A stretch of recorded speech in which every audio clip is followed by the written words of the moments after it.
Hello everybody and welcome to the Lazy Craig Show.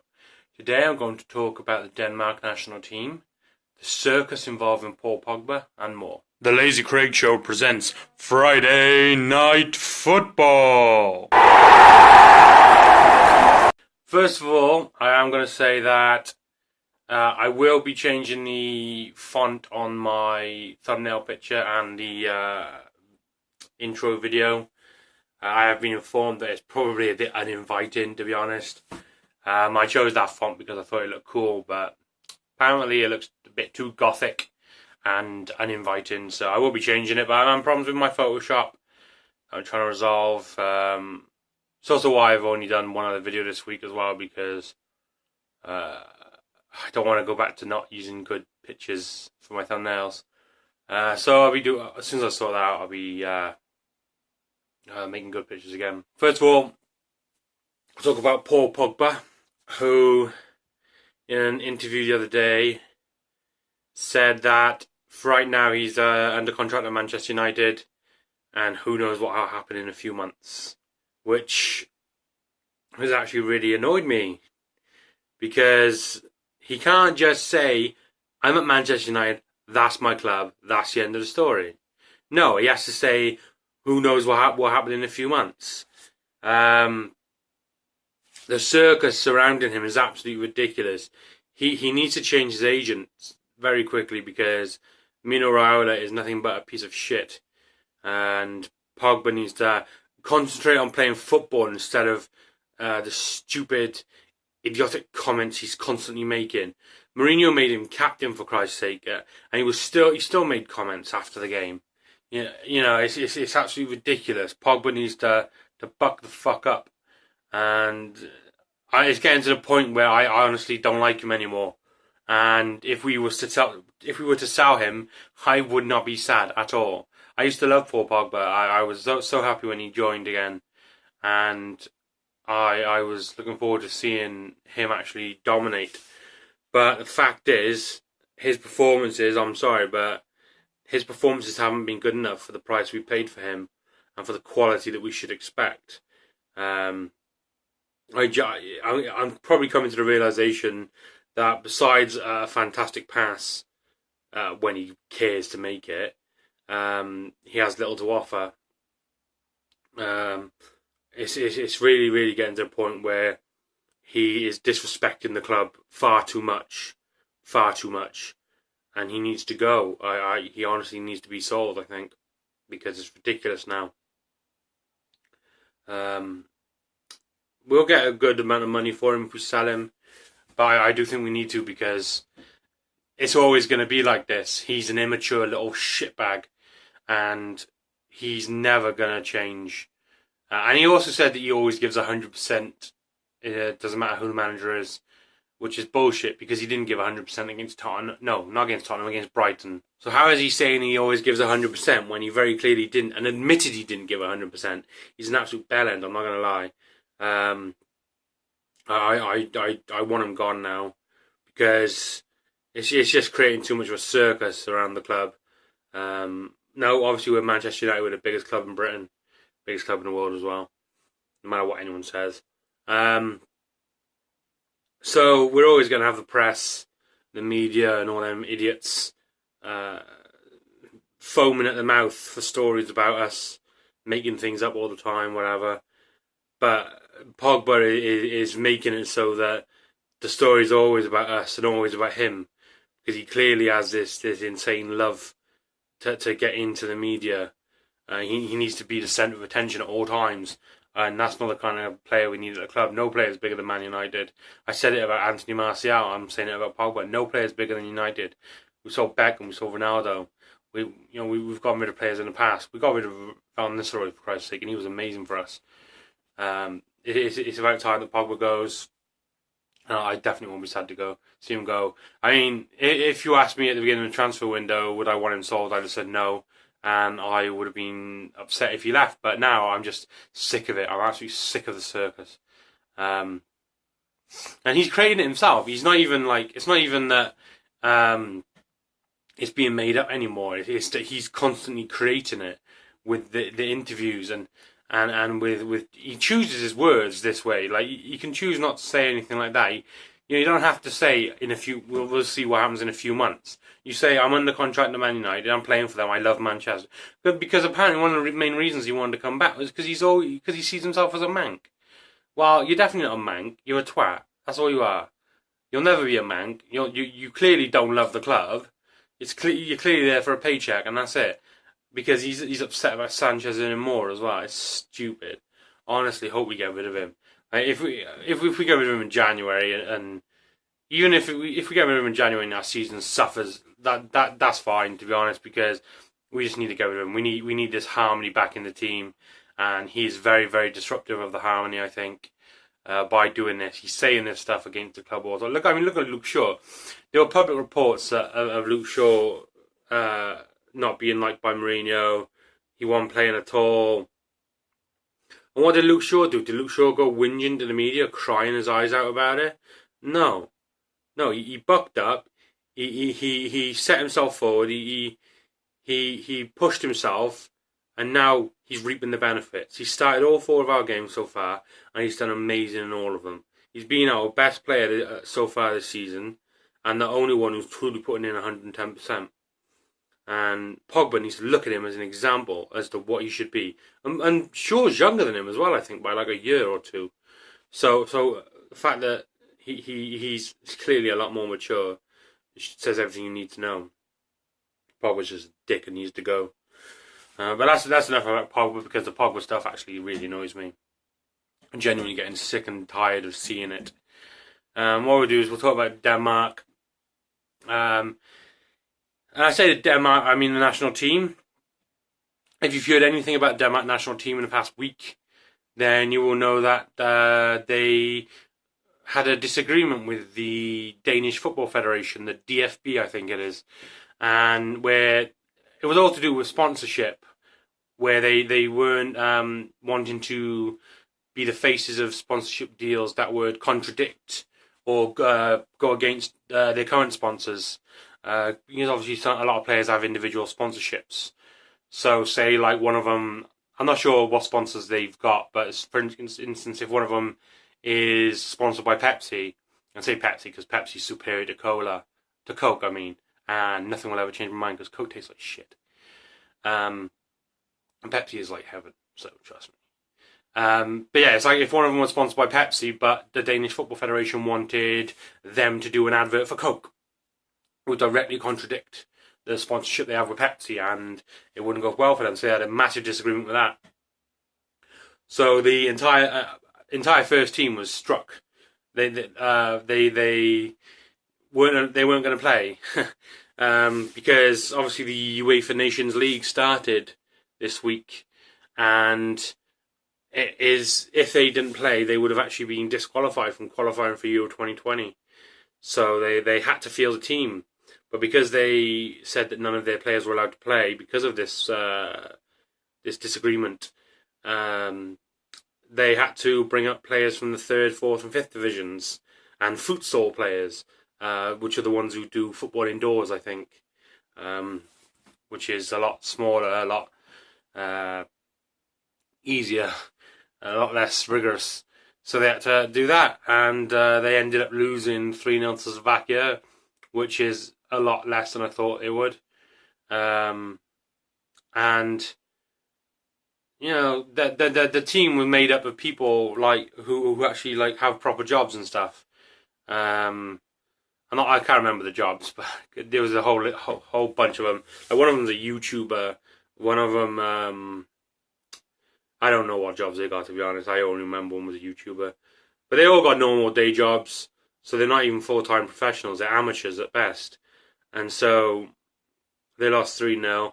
And then after the match, or yesterday, oddly enough, it seemed to be about the same time Wales ended up 3-0 up. They came to an agreement, a temporary agreement with the players, so that they will actually play now in the next match, which is against Wales on Sunday.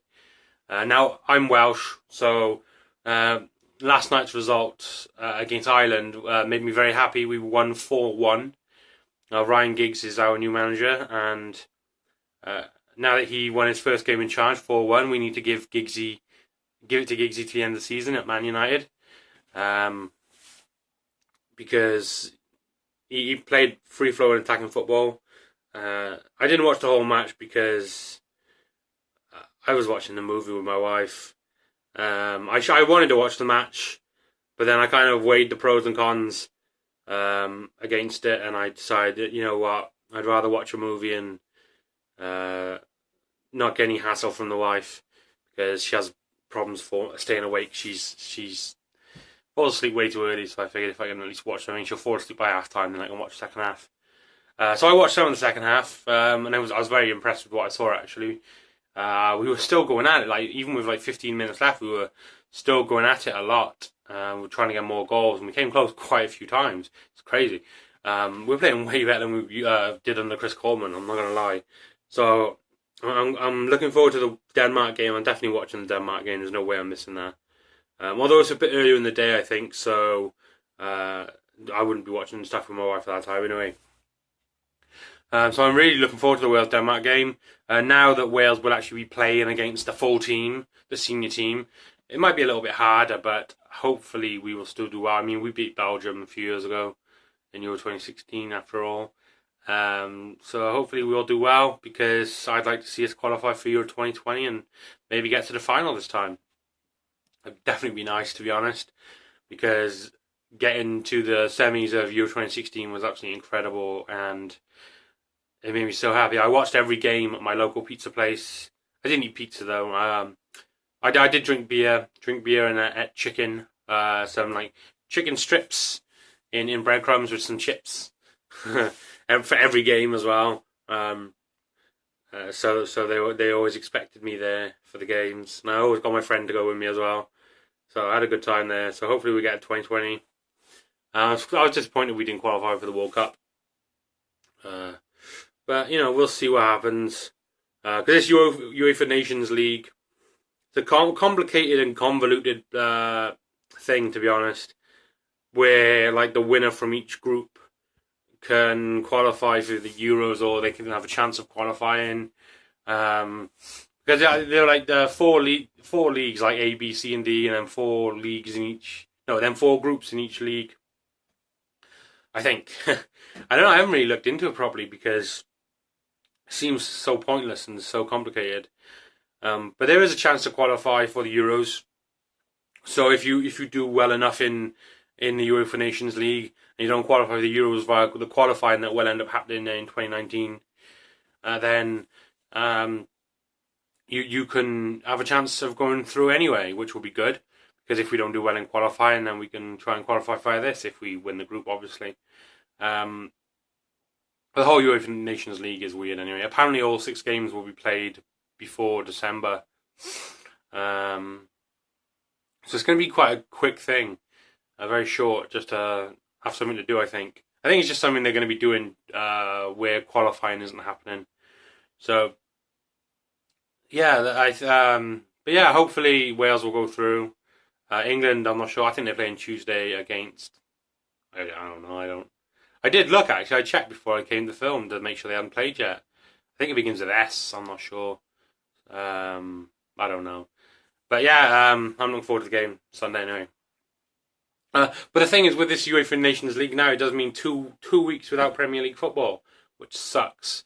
Because we all want to see Premier League football. That's all we want. You know, the international break is hated by a lot of football fans for a reason, because it disrupts the league and we don't like it. And Man U always seem to do really bad in their first game when the league comes back. And I will move on to Man U now in the Premier League and say that our first game back is actually against Watford, which I'm not so sure about, to be honest, because Watford are now one of 3 unbeaten teams, with Liverpool and Chelsea being the other 2. And it was going to be between them and Spurs, I think. Yeah, it was originally going to be, when they played Spurs last week, it was between them and Spurs for who would be the unbeaten team still. Although if they drew, they would have still been unbeaten, but they wouldn't have had a perfect start, because obviously Even though I said they're unbeaten, I mean what I meant was that they've won all their games. So all three teams have won all their opening games. But during that, Watford actually did beat Brighton and Spurs, and both spanked Man United. So whether or not we buck up and our attacking football comes back into play and we play as well as we did against Burnley. Yeah, Burnley. Had to make sure, you know. But we played well against Burnley, I think. Could have scored a lot more. Lukaku had a lot of chances where he could have scored. And we'll pivot back to Pogba, actually, who took the penalty. Which was ridiculous. Lukaku was on a hat-trick. You should have given it to Lukaku. I'm sorry, but if your teammate's on a hat-trick, even if you're a designated penalty taker, you say, listen, listen, mate, you take it. You're on a hat-trick. You can get a hat-trick right now. You have the penalty. You just all you'll ever have. But no, Pogba took it selfishly, and he did his stupid 10-mile, 10-minute run-up, and it was saved. So I'm hoping he gets taken off penalties now, because if he's going to keep doing that run-up, then he definitely shouldn't be taking penalties anyway. It's worse than Simone Zaza's from Euros. Well, I won't be making any predictions today because of the fact that the league isn't until a week. It's like another week away, I think. So I'll probably make a video next week and give predictions, because if there's not much news or much to talk about next Friday for Friday Night Football, then I will just do a prediction video instead, which will be short. My predictions haven't been so hot so far, so if you're listening to me and placing bets, I probably wouldn't, because so far out of 40 games I've had 22 right and 18 wrong. That's a very, very bad record, which means I haven't won any money yet, unfortunately. But I'm just going to go through the results and what my predictions were. Leicester and Liverpool I predicted as a draw, because I won Liverpool or draw. But no, Liverpool won 2-1, sadly. Brighton and Fulham I put down as a Fulham win, but that was a draw, 2-2. Chelsea and Bournemouth, I predicted Chelsea to win and they won 2-0 because that was obvious. Everton Huddersfield I put down as a win for Everton, but it ended up as a 1-1 draw. 1-1. West Ham Wolves, I predicted a Wolves win, and they won 1-0. Which means that West Ham are now the only team without a point, which is hilarious because West Ham is shit. And their fans are hooligans. Man City Newcastle, I predicted a Man City win. I thought they would smash them, to be honest. I really thought they would give them a rollicking. But they only won 2-1, and apparently, from what people were saying, Newcastle could easily have nicked a draw. But unfortunately, they won. Cardiff Arsenal, I predicted an Arsenal win, and they did, but only just. They won 3-2 as well. Cardiff actually gave them a bit of a game. Watford Tottenham, I predicted a Tottenham win, but Watford won 2-1, which was the surprising result of the week. I really didn't expect them to win, so maybe they'll win the league this season. Maybe they'll do a Leicester, because the parallels between them and Leicester are quite interesting, actually. In the season before Leicester won the league, their win, draw, loss numbers were the same as Wolves last season, and they ended up on the same amount of points, which was 41. I remember, I think it was like 11 wins, and then something else. How many? 11 wins gets you 33 points. So to get 41, you need 8 points. So 11 wins, 8 draws, that's 19. That means that they had 2 losses. That doesn't seem right. I'm not going to lie. That doesn't seem right. I'm sure that 11 is somewhere else. No. Maybe it is right. But I know they ended up on 41 points. And I'm pretty sure 11 was number of wins rather than number of draws. Which would be quite remarkable if they only lost twice in the season. That's quite good. But yeah. So yeah, they had the same points, same win-loss, draw, 30 numbers.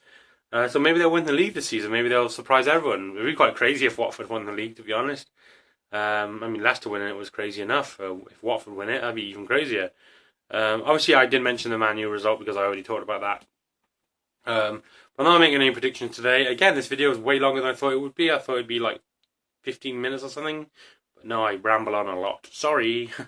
But I hope you enjoyed the video anyway.